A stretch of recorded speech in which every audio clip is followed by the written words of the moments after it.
remember the Alamo. Well, why? Because there are a lot of important culturist lessons to be learned from the story of the Alamo. Also, there are some Mexican nationalists who actually say the southwest of the United States was stolen from Mexico. For these reasons, to be effective culturists, we have to remember the Alamo. From 1821 to 1845, for 24 years, Mexico actually did own the southwest of the United States. But what does this mean? Where did they get it? They got it when they fought for independence from Spain. Where did Spain get it? They actually got it from France, who originally got it from Spain, who got it from the Pope. Does all this sound like ownership to you?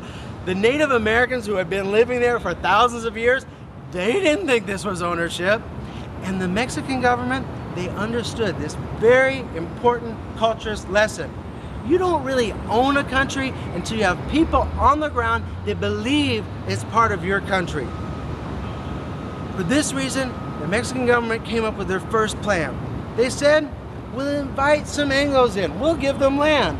Only thing is, they must pledge allegiance to Mexico and they must promise to be good Catholics. And this plan worked great. In fact, it worked too great. In no time at all, the Anglos were coming and they outnumbered the Mexicans 10-1. The Mexican government knew this was trouble. They knew the people on the ground had no love in their heart for Mexico. They spoke English. They resented being told to be Catholics.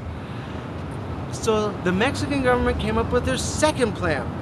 They said, we are going to stop Anglo immigration. This is the first immigration law in the Northern Hemisphere.